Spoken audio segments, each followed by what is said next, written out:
Hey guys, welcome back to my channel. आज मैं आपको स्पिन के बारे में बताने वाला हूँ, जो कि काफ़ी कंफ्यूजिंग टॉपिक है। तो आज मैं आपको बड़े ही सिंपल वर्ड्स में समझाऊंगा।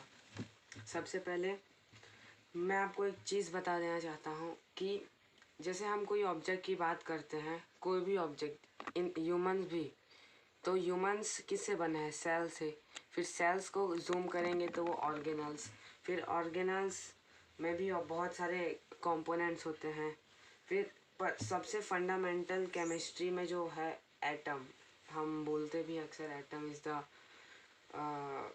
Smallest unit of atoms. तो अगर एटम्स को भी जूम करेंगे तो इलेक्ट्रॉन, प्रोटॉन्स, न्यूट्रॉन्स वो सब आएंगे, पर ये भी फंडामेंटल नहीं है। अगर आप एक न्यूट्रॉन को देखेंगे तो उसके अंदर आपको दो डाउन क्वार्क्स और एक अप क्वार्क मिलेगा। क्वार्क्स को हम फंडामेंटल यूनिट कह सकते हैं, क्योंकि अभी तक क्वार्क से छोटा मिला नहीं है कोई।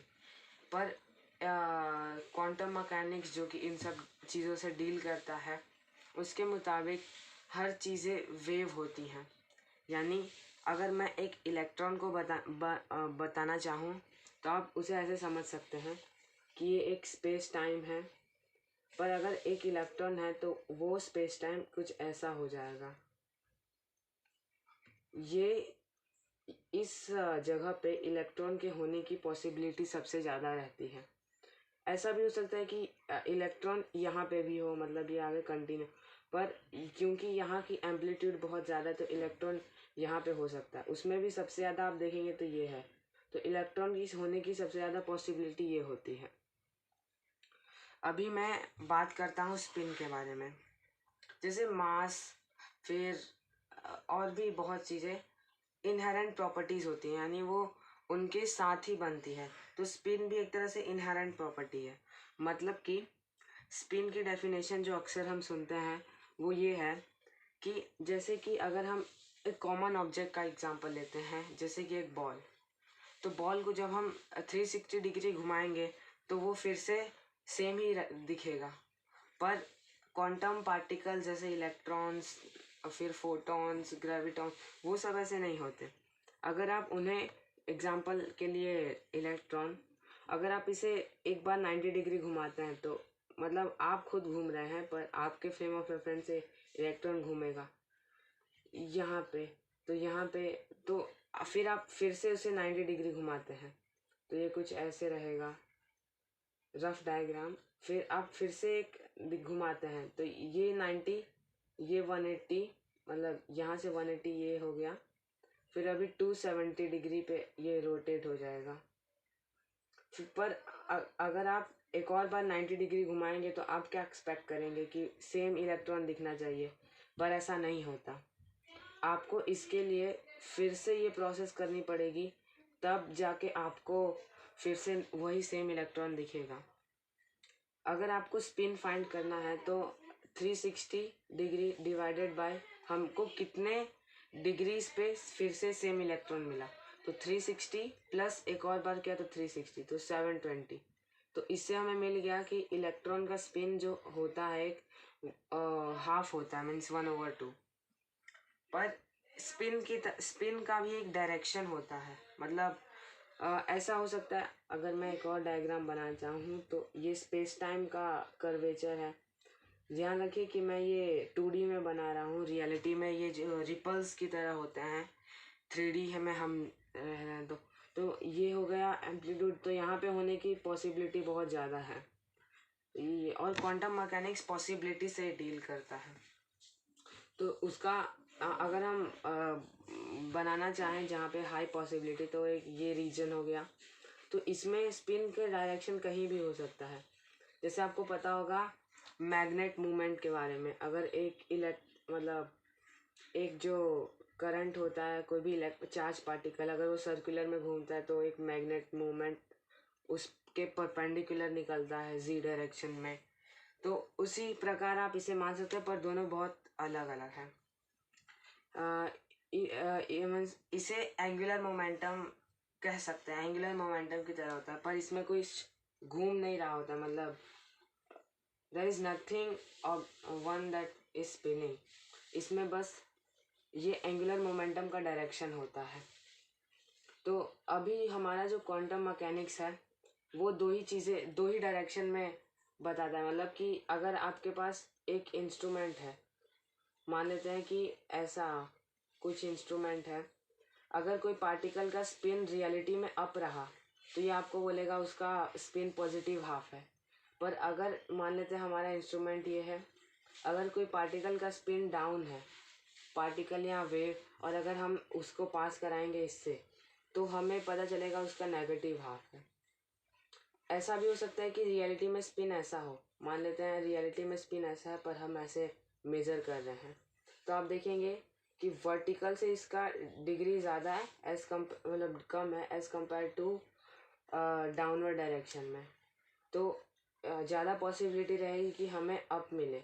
पर अगर वो कम्प्लीटली अलाइन रहता, मतलब 90 डिग्री रहता है दोनों से, तो दोनों की 50-50% चांस होता है हमें ऊपर नीचे मिलने का।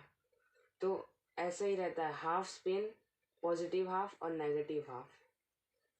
अभी मैं आपको बताऊंगा कि स्पिन को लाया ही क्यों गया, स्पिन आखिर मतलब उसका ओरिजिन कैसे हुआ। दरअसल क्या हुआ था कि सबसे पहले हाइजेनबर्ग ने अपनी अनसर्टेनिटी प्रिंसिपल को प्रेजेंट किया, जो कि कुछ इस प्रकार है कि delta x into delta p means change in momentum बड़ा होगा या इक्वल होगा reduce h over two, means यानी Planck's constant divide by 4 pi. बहुत से लोग इससे नाखुश थे क्योंकि उन्हें लगता था कि अभी तो हम कुछ भी डिटरमाइन कर पाएंगे अपने लॉज से, जैसे क्लासिकल लॉज हैं। पर उन्होंने देखा कि जब छोटे ऑब्जेक्ट, डबल स्लिट एक्सपेरिमेंट, अगर आप बहुत छोटा एक करते जाएंगे और छोटा और छोटा और, तो आपको मतलब उसके आगे ऐसा आएगा कि सब फेंटर होने लगेगा, कुछ अनसर्टेन रहेगा ही नहीं। मतलब पोजीशन जितना हम छोटा करते रहेंगे, इसको अगर हम रिड्यूस करेंगे तो मोमेंटम बढ़ना चाहिए। तो वही मोमेंटम यानी मास इंटू वेलोसिटी, तो वेलोसिटी उसका बढ़ने लगता है। तो अभी आगे क्या हुआ कि पॉली थे, एक बहुत फेमस साइंटिस्ट, मीन्स उन्होंने अपना लॉ दिया, पॉली एक्सक्लूजन प्रिंसिपल, जो कहता है कि means no two electrons can have exactly 4 quantum numbers। यानी अगर 2 इलेक्ट्रॉन है तो उनका कोई भी सेम क्वांटम, मतलब चारों क्वांटम नंबर सेम नहीं हो सकता।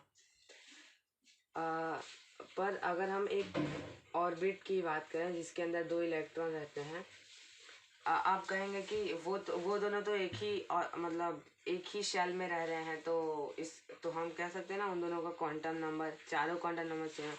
पर स्पिन भी एक क्वांटम नंबर है। इसका अगर पॉजिटिव हाफ हुआ तो इसका नेगेटिव हाफ ही होगा, ये फिक्स है। इसको ही कहते हैं क्वांटम एंटेंगलमेंट। मतलब कि अगर मान लेते हैं ये प्लस है, ये भी प्लस रहा तो सेम हो गया, तो ये पॉली एक्सक्लूजन प्रिंसिपल को ब्रेक करेगा।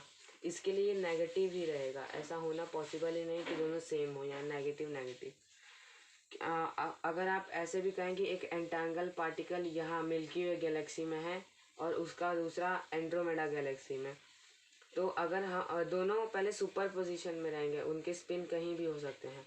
तो मान लेते हैं हमने मेज़र किया और इसको भी हम, मतलब इसको हमने मेज़र नहीं किया, तो हमें पता चलता है कि इसका पॉजिटिव हाफ है, तो इसका उसी मतलब एग्जैक्ट साइमल्टेनियसली माइनस हाफ हो जाएगा। अगर कोई यहाँ पे मेज़र करता है इसका प्लस हाफ है, उसी टाइम पे जब इसने यहाँ का प्लस हाफ मेज़र किया था, तो यहाँ वाला माइनस हाफ आएगा इसके लिए, पर यहाँ वाले का इसका माइनस हाफ आएगा इसका भी। इसको इसलिए स्पूकी एक्शन भी कहते हैं। फिर उसके बाद आइंस्टाइन आए जिन्होंने अपनी रिलेटिविटी थ्योरी दी। फिर पोल डिराक आए, पोल डिराक वो भी बहुत फेमस साइंटिस्ट हैं।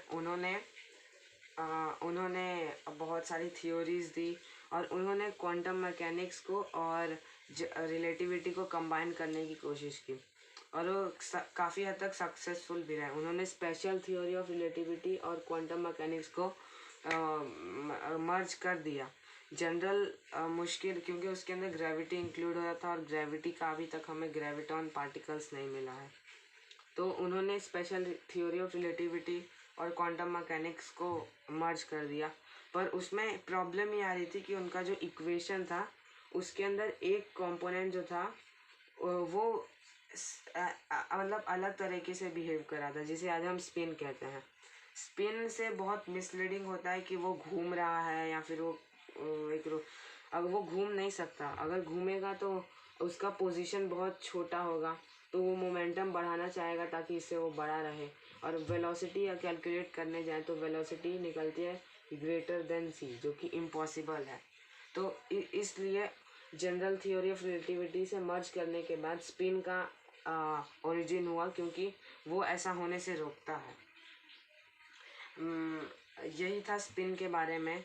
अगर आपको सिंपल वर्ड्स में याद रखना है तो स्पिन को हम कह सकते हैं कि जैसे यहाँ पे हमने देखा था, spins defines after how much rotation the particle or the wave will be exact same। तो यही था स्पिन के बारे में।